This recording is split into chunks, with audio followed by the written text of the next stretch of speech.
What the hell did I just drop? On the stapler. Isn't that something? It's just like me. You get everything set up, the microphone's on, clip, and then crash, bang, wallop. Oh dear, oh dear. Okay. Hello. It's Tuesday, 3rd of December, and I am Icuvian Organis. And I've been deliberating about what I was going to have a conversation about today. And there are various themes that were going through my head. And then I had to order, or, you know, of importance, what is it really necessary now? And so forth, and, you know, a subject matter that just came to me of late. And I thought, you know what, I'll do that. I'm very ill prepared for it. So, pardon me. If it's that bad, I won't put it up and you won't hear it. Do you know what I mean? It's that simple. But there are a couple of things I wanted to talk about. But briefly, I'm going to give you an update about what's going on with my so-called masters and the dispute I have with my university. Now, it is one of the best in London. But as I've told you before, 80% of UK lecturers are left-wing, ergo neo-Marxists. And as much as they try to deny it, they are social constructionists. And the social constructionist claim, which they ram down everybody's throat, there is gender's fluid, there is no absolutes, biology doesn't matter, it's all about your feelings trump your freedom of speech, and isn't old history and old psychology, it's old hat, you know. We've got new ways of looking at things, I know, and it's screwing us up. And I am of the mindset, well, I'm done with that. I'm not playing the game. Okay, I'm not playing the game. And furthermore, I'm not quite sure you're a real professor. Well, we showed this. They got the title, they got the money, and I ate. So what's happened? I've disputed. I'll tell you what this is. It's what you call a postgraduate degree. 4 essays, 1 dissertation. Each essay 5,000 words. They give you a 10% allowance. So in effect, especially when I've got a lot to say and so forth, 5,500, 1 essay, and so forth and so forth and so forth. The dissertation, in my case, will be 20,000 words. So I'm 2-0 in the hole. No problem. I realise that the grade I'm getting, no matter how good the work is, in the left wing, you have to be that good, right? Because they don't like your political standpoint, because their political standpoint is neo-Marxist, and it goes against everything the Enlightenment ever was. And I've said it in my essays already. In the UK, something very specific, this land is a special place. Very special place. This union, very special union. And it's a Christian realm. So I'm kind of flipping back on myself, but I'll get back to where the university. In the Middle Ages, kicking off from the Middle Ages, 3 essential things happened to make human beings become humanized. And I should tell you about where I get that term from in a minute. The first, believe it or not, I should have brought his book here, was the Reformation. The Reformation was the the scrutiny by Roman Universal Catholic monks of the scriptures and the behaviour of the Pope and his emissaries and Rome itself, and you know what was going on, the selling of indulgences. What is an indulgence? Well, if you've got a sin, something that you've done, you're guilty of, Well, in Wittenberg at the time, they had a guy named John Tensel. And John Tensel used to come along and, he was like a carnival man. Roll up, roll up, roll up, come buy your things. Here's your indulgence. All you need to do, put them on the ear, and whatever sins you did do is all right. Your brother, your mother, your sister, you will be all right in heaven. This is not scriptural, right? So, Martin Luther wrestled with this. The one thing that happened to Martin Luther that didn't happen to earlier bishops and priests and monks who questioned it. Jan Hus, the Czechoslovakian, he did. There's another guy, I forget his name. And we're talking about in the 1200s, as early as that, right? Jan Hus was 1400s, and you got Martin Luther. They burnt Jan Hus at the stake. Now, this is talking about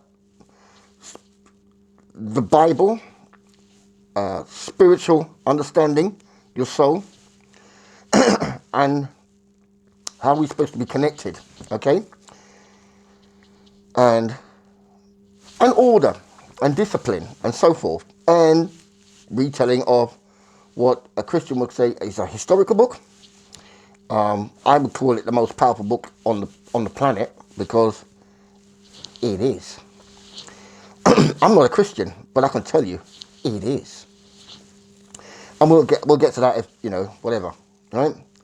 So that was one of the most important things. The difference between Jan Hus and, we found him, you heretic, burn him at the stake, was the internet of the time was the Gutenberg press. So when Martin Luther wrote down his 95 Thesis, it wasn't something that I'll hand it to you, you read it, it deteriorates, I'll hand it to you, and then what's this strip of paper? It's falling apart. It was something that the Gutenberg press means, here's the template, print it, roll them off, roll them off, roll them off, roll them off, roll them off. And it went everywhere. And people are like, you know what, I was thinking that. Yeah, that's true. I was thinking that. And it went viral, right? That was the end of the hegemony that Roman Catholic Universal Church had. Now, something special happened with that.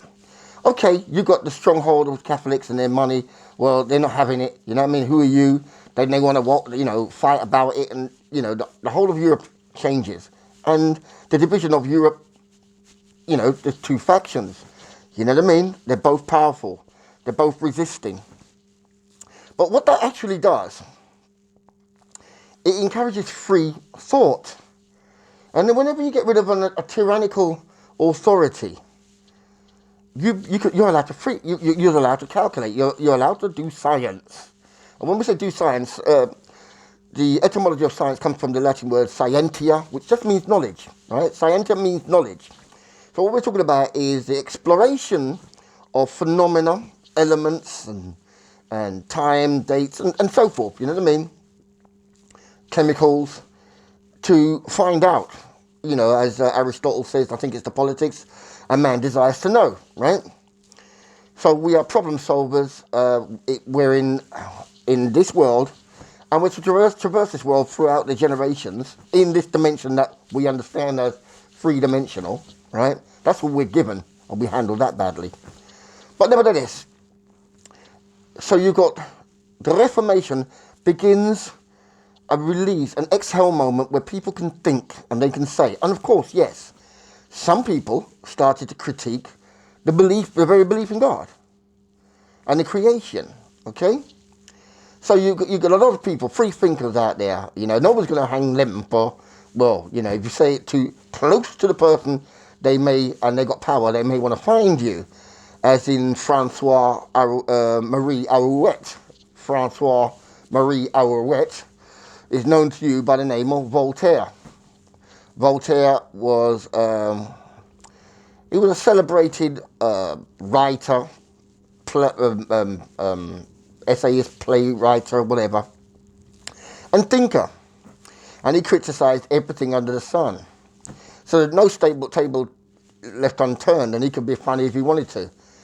But the problem is, everybody, it's Jerry Springer-like, you know what I mean? Thank God it's not me. But when he turns on you, You're like that little motherfucker, and they want to go. So he had to flee, came to London and so forth, you know. So some people, you know what I mean? But his writings, well, I buy his books because I think at the end of the day, some of these old books, I don't know why people don't, buy them. If they're cheap, buy them. Look and think about what the thinkers were thinking. If you think using your head is white or trying to be white, that's your belief and you can stay with that. Because I'm going to tear down this white supremacy stuff. You watch what I do here and now, okay? And you're going to look, you might, if you're not heavily invested with these hucksters talking about white supremacy, white supremacy, white supremacy, I don't see it. You show me. You know what I mean? Please. So you've got the Reformation, you've got free thinkers, and we're talking about the Reformation is going over a period of time. People are becoming more confident and expressing their views, and it's going on. Well, when you've got science, you get creations and inventions. So you've got what I call the three physical trinities. It was the Reformation, the Enlightenment, the thinking, the philosophical thinking that goes along with science and all the rest of it. Who are we? Why are we here outside of the Bible? What should we do? What is education? What do we need to do as a human being? That's the Enlightenment. And you've got the Industrial Revolution. The physical trinity, I call that. They go together over a period of time. It's where we've got the establishment of what we call science, chemistry, physics, biology. We're looking inside. That's been going on for a long time. How we tick, how the structure is, why, where, you know what I mean? I mean, old ideas about blood become new ideas about how we, I mean, you've got some pseudosciences as well, craniology, phrenology, a lot of ideas.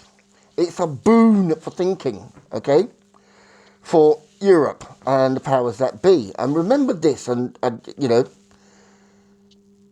the race is never for the swift, okay?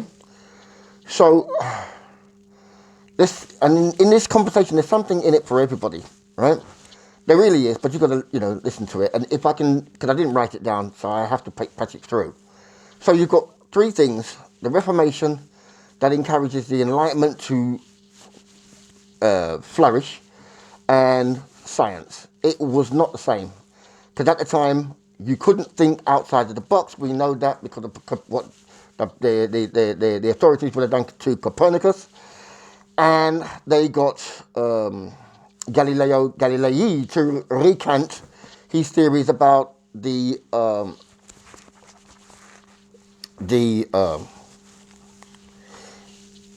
geocentric versus heliocentric.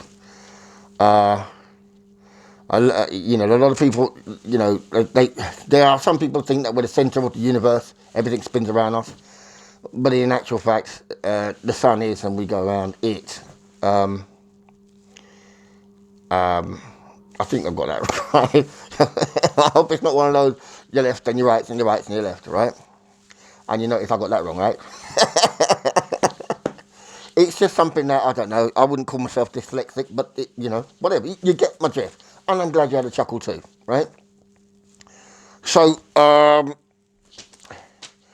why did I go into the whole of that? That was to set the stage for, I'm not quite sure. Master, it's getting heavy on my brain. Oh. Yeah, so essentially, we've got a religious order that's redefined itself in the Protestant movement, which, let's be straight, at that time, and I could go off on one on this, I really could, but something sinister was going on. Let's put it that way. Something sinister was going on. And as within the Bible and this birth of Christianity, one of the reasons I'm not a Christian, is something sinister was going on then. And it's always the same players doing the same thing, telling you to think through their eyes and think what they want you to think, because once you do, you're programmed and you voluntarily do it. So, let's put it this way. within this new thinking and thought process, you get somebody who's a philosopher, quote unquote, by the name of Spinoza.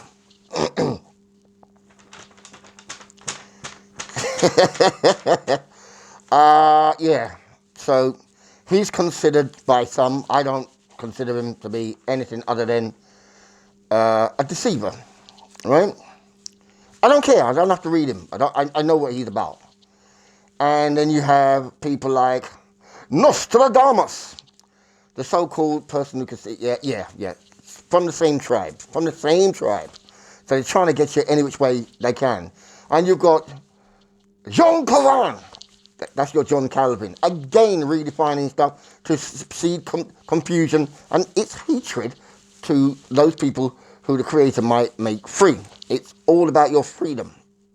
Always, ever will be. You're children of God. And the Creator made it so. He has made this world so. And He has made this world with the variety that it has. So, think you're better than anyone, you've got a problem. You've got a serious problem. You have. Because the elements that make up this air is the same elements that they absorb and so forth. The fact that you have more melanin than somebody else, bully for you. And because you have more melanin, does that make you a better person? What about the person who's taller than you? Better person? Better looking than you? Better person? Somebody who's quicker to learn and utilize that knowledge than you would. Better than you? You know, his family was wealthy all the while, going generations. Yours aren't. Better than you? If you play the colour game and all that business, then that's up to you. That is up to you. And I mean, most of us care about our families, I get that. But if somebody does something really bad to you, and all you're interested in is doing something really bad to them, then, you know, two madmen can have a conversation. You're no better. You're just the same. Do you know what I mean? Maybe you don't. So this video, having said, oh, I know what I was talking about. This was to do with the university. So basically, that's the physical trinity sets up a new generation of people to understand that, right? Now, they've tried to tear down Christianity in all of this, to try to get rid of Christianity, because they thought by breaking the back of Roman Catholicism, it will be over, and get their hands on it. It didn't work. And it didn't work because once you open a book for scrutiny, guess what happens? It gets scrutinized.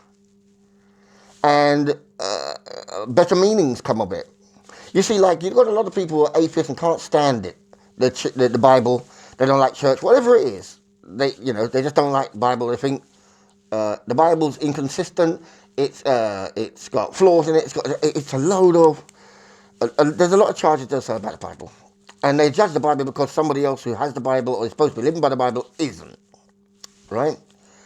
Which is, it's really asinine, really, because I mean, these are the same people who don't like to be judged by somebody else's actions. But if you listen to some of these black people who are just as prejudiced as the whites who are prejudiced against them, they want to say all whites. They really want to say all whites. So they don't want to be labelled to be whatever. Oh, we're all gangsters, we're all this.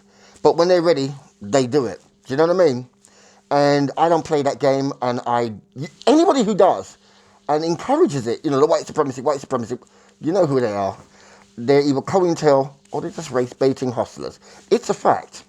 There is no need, especially if you say, oh, we were the first, we were this, we were kings and queens. Well, behave like it. Show it. Demonstrate it. I don't see it from you. You may see something from me. I ought not to even be passionate about it, but, there is passion. I mean, we're behind the 8 ball, so there's going to be passion about truth. So, we've established our sciences. We've established so much so we know pretty much nearly enough everything about the human being. There is to know there's certain areas we don't trust and so forth, and we have very difficulty in spiritually connecting because we don't know that we are actually a trinity within ourselves. And I'll give you my philosophy on that, and then I'll move into what's related with the university. Otherwise, I'll never get through to that portion of what I've got to say. This is my philosophy as I reason it. If you're listening to this and you breathe this air and you've got 2 legs and 2 arms, and or you were born that way or whatever the case may be, you're a human being, right? You may not be humanized as yet, we'll get to that, but the potential's there. You can hear what I'm saying and you can gather some sense from it. You don't have to agree with it yet, but you are a trinity and I am a trinity. Do I believe in the Trinity gospel of the Bible? No, but you are a trinity. How so? Well, when you see you, you're looking in you're giving yourself selfie because you only see the shell. You see the cosmetic part, the skeletal, with the flesh on it. And you're in love with that, you girls. And that's you. I tell you what's you though. And what makes you is your soul. What you think. Through your eyes, you make decisions every day. You make decisions every day. You weigh up these decisions. Should I not? Should I not? When should I? Maybe now, maybe later. You make these decisions. So, in a way, the body part of you is immaterial and won't do anything unless the soul or the mind has made a decision. But it's got to weigh it up. It does that in minute seconds. It's better than the computer that you've got. Even if you make bad decisions, it's the fact that, and here we come to the third part. So you've got your body, your skeletal, and your flesh. That's all the thing that everybody sees. They think that's you. Nobody knows you because they ain't spoken to you and seen heard how your mind works. But you can tell somebody, look how many girls go out with a guy and guy go out with a girl. But yet, they are treated bad because they always had an agenda. Now that is your spirit.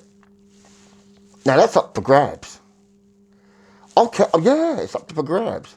Because there is an ultimate good and there is an ultimate evil. I think the Baphomets and all of that, they know there is an up, there is a down. There is an in, there is an out. There is hot, there is a cold. There is a duality, in everything, right? But we are not dual. We are Trinity. We are the Trinity.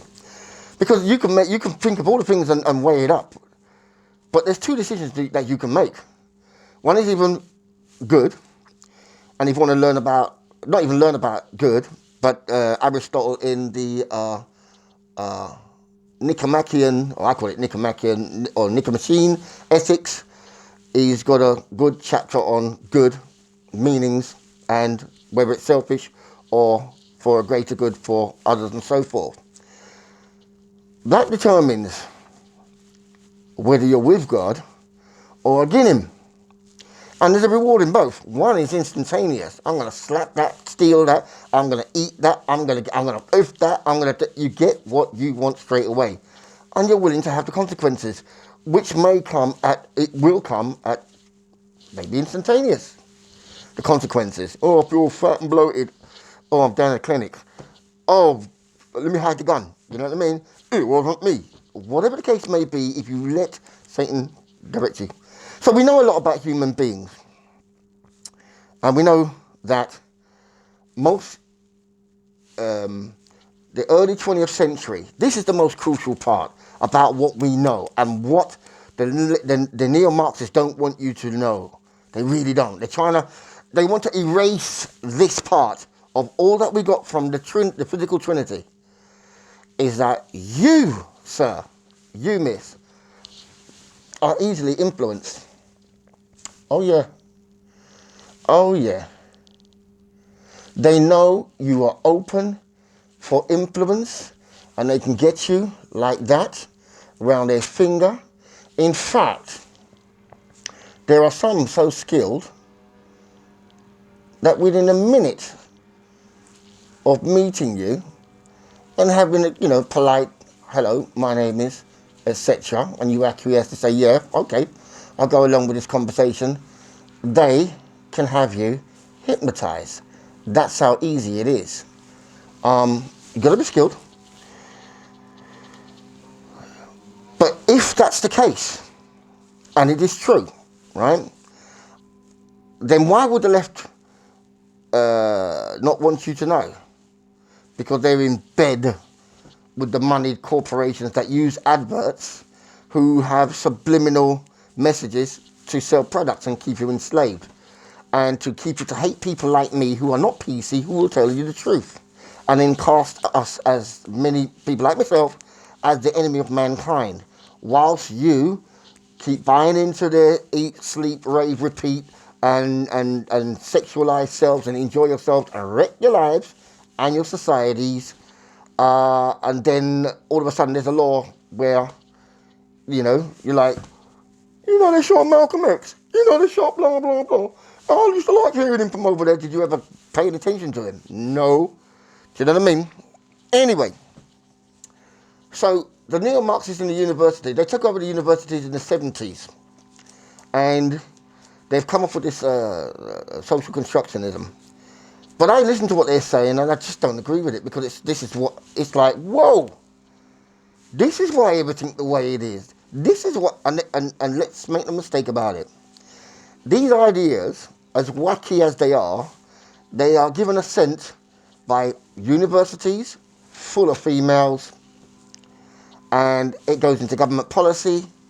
Once government policy, teachers have to do, otherwise they're out of a job, and parents start protesting schools, as we see, right? Because they want to teach, they're trying to sexualize children so that they can have sex and transgender and all this nonsense, even though transgenderism is a mental disorder. It is a mental disorder. And there's many reasons why it would be on the rise as well. Okay? So, in two of my essays that should have been slam dunks, because it goes against what they're speaking. One is about critical race theory. I think I've said this before. The professor doesn't know what she's talking about. I do. And the other one was to do with gender, sexuality and education. And she's used it as a platform to promote feminism. It's unfortunate, but if I'm paying for something, it better be what I paid for. Otherwise, trading standards here, you're flogging something that you said was and it isn't, right?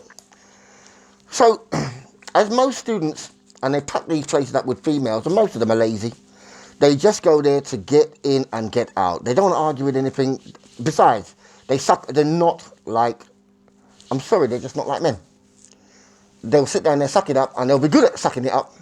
And they don't want to question anything. They don't want to be out of line. They just want to, say, Mum, look at me, I did well, ain't I super? It's narcissistic to a screaming level.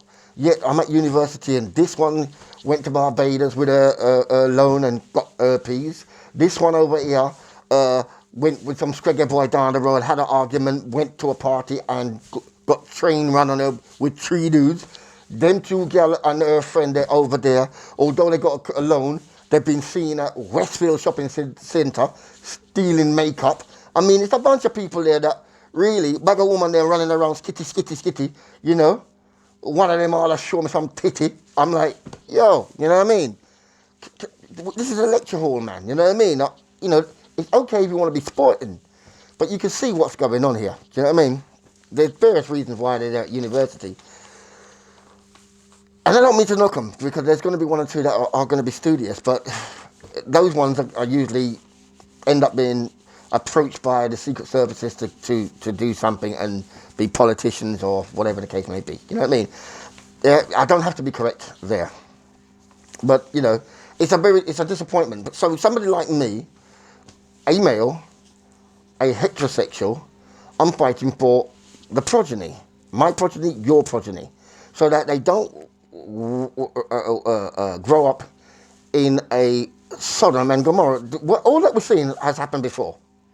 That's the unique thing about the Bible. And I know that I like to listen to the debates on Hyde Park, but unfortunately, there are a lot of people who still don't get it, and a lot of the Muslims don't get it. I mean, Christianity and Islam are brothers in the faith, and both don't quite get it.